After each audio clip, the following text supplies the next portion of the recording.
Yo, what's up, family? Before we start the video, please leave a like, subscribe, and share to any and everyone that you can, just so we can get out there a little bit more. With that being said, let's get right into the video. The New Orleans Pelicans just lost to the Boston Celtics 118-112 in TD Garden. It was a tough loss for the Pelicans as they were up by as much as 17 points in that game. Even in the loss, Zion Williamson had an impressive 26-point outing, shooting 11 for 18 from the field, and it's just super impressive how he's still effective, not being in his best shape. But with that said, let's get into the film. Alright, so I watched a lot of Zion games in the past, but as far as him playing against the Celtics, he's played against us a couple times, but this is the first time he's played us in TD Garden with fans. We played him the 2020-2021 season. Of course, those stadiums were like 99% empty. People know that Zion, especially a couple years ago in high school and college and his first years in the NBA, people of course knew that Zion was a generational athlete, right? But when you think about the unicorn, or even now the alien with Victor, the common denominator between all those guys is the agility at a certain size,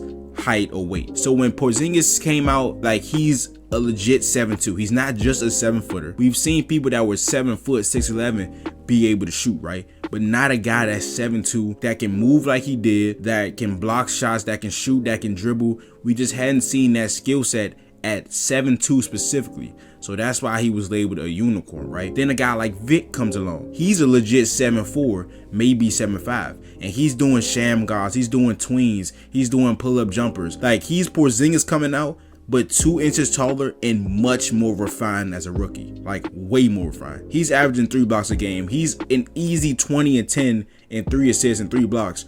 And this is the lowest, in my opinion, he's going to be as far as efficiency. So when he gets more efficient with especially his jumper, and the team around him gets better, he's just gonna be insane. And then when you think of a guy like Zion, right, people know he's a generational athlete, but they don't really talk about him in the unicorn sense. When people think of a unicorn, they think of guys that are 7 foot plus, that can do all the things, right, that are agile despite their size, and they're not supposed to be able to move like that at that height. I feel like weight is even more important in this aspect, because I think it's important to point out that right now Zion is at the lowest of his career athletic wise. This is the lowest Zion has ever been, just strictly based as an athlete. We seen what type of athlete he was like 2 seasons ago, and in high school and in college. He was the guy that he's driving and you're thinking there's no way he's able to dunk this ball, and he bangs it. This is a guy about 2 years ago that was the most blocked player in the NBA, but still averaged 27 points on 60% shooting because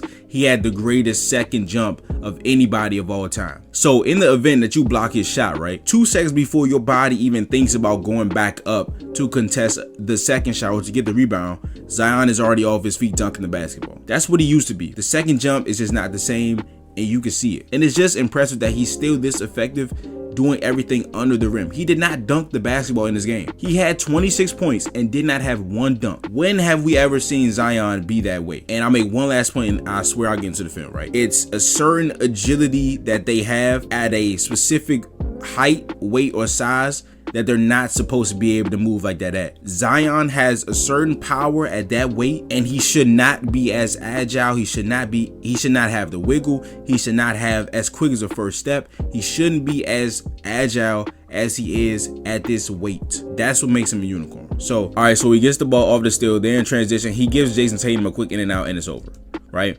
He is not supposed to be able to do this at this weight. He's a legit 270. And again, he's at the lowest point strictly as an athlete in his career. High school, college, pro. This is the lowest he's been as a guy that's playing consistently, right? And I will give him credit for actually playing consistently this season. But you're in transition. He hits you in and out. It's over. You're on his hip. To be honest, Zion is dunking this 2 years ago. He's not laying his ball up. He's dunking the basketball, and it's still impressive that he's effective. All right, so as you've seen in the title, it's all about power and finesse. There has not been a combination of power and finesse in the league like Zion Williamson. There just hasn't been one. And this isn't me downplaying a guy like Charles Barkley. This isn't me downplaying a guy like Shaq, who had the force and who had legit touch and finesse, but he was not dribbling like this. And he gets Tatum on a clear out on this side. There's a little move, and he's like a running back. He's like a great running back. They just bounce. The contact just bounces off him, and sometimes the contact makes him go faster. And you'll see examples of that in the later clips. When he gets contacted, nothing happens to him. And it doesn't matter who it is. Nothing happens to him. So he gets a contact, and this isn't like the jump stop he usually takes, but when he takes the jump stop and he gets in this area, there's nothing you do. And Sam Hauser tries to help. Zion just rips the ball away from him and he goes right up with it. Now, this is the jump stop I'm talking about. That right there. There's nothing you can do. There's nothing. And again, he's at the lowest point of his athletic career. We've seen him do this many times a couple years ago, and this is a dunk. Al Horford would have been on one of the meanest posters of the season, but he's still this effective being under the rim, and it's just crazy to me. And I do remember, like, when he was in high school, people were just like, oh, he's just an athlete, When he gets to college, you know, he won't be able to do that. When he gets to the NBA, he won't be able to do that. And the really telling thing about Zion is that when he got to Duke, people started to see that, yeah, he's a God-given athletic creature, but he also knew how to play basketball. And this is what makes him different, right? The ball handling ability. He's averaging the most assists in his career this season. The fact that he's able to take Jrue Holiday off the dribble and him handling the ball with his frame, it's like he's knocking Jrue Holiday around. He's not even putting his shoulder into Jrue, and he's just falling. He's just stumbling because all Zion is doing is dribbling the basketball, and he's trying to get on him, and he can't. You get on Zion's hip, you're done. In past years, this is a dunk. Like, there's some way that he finds a way to dunk this, but the power right there and the finesse at the end. And just a really simple one here. He gets Jaylen Brown ISO'd at the free throw line, goes through the contact, gets the and-one. All right, so I want you guys to look at this clip, right? Zion makes a hell of a move, right? He goes past Derek White. Mind you, Zion is 270 pounds.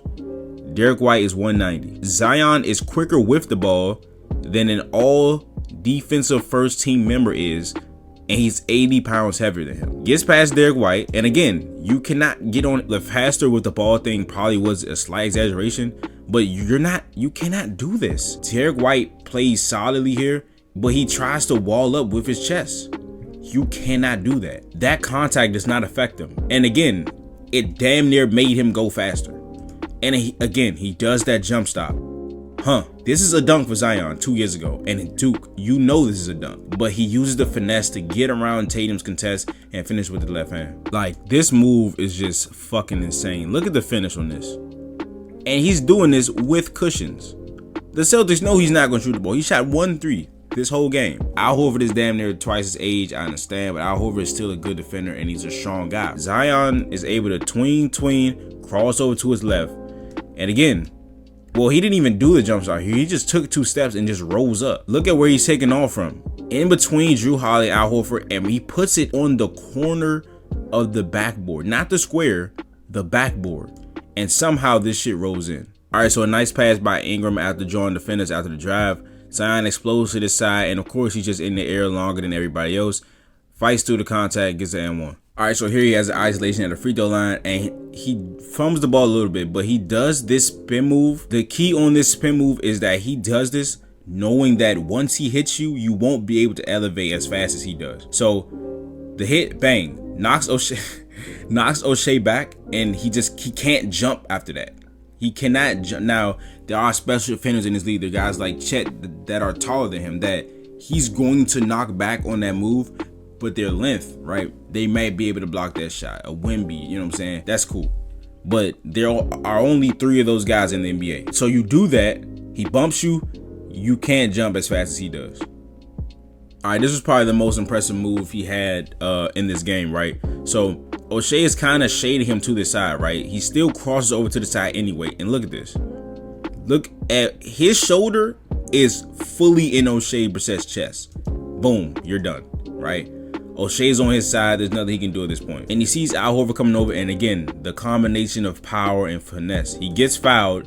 He still has the finesse to change his shot mid-air twice and get the finish with the contact. All right, so on this one, it's just a line drive to the paint at the hash mark on Jaylen Brown. And the quick first step, and we've seen Derek White try this. You're not going to put your body, you're not bodying up Zion. He does that, just what Derek White did, and Zion just goes right past him. And he gets the finish. But that is the video. If you enjoyed it, again, please leave a like, subscribe, and share it in everyone that you can, just so we can get out there a little bit more. And I will see you guys in the next video. But this is Nick. Peace.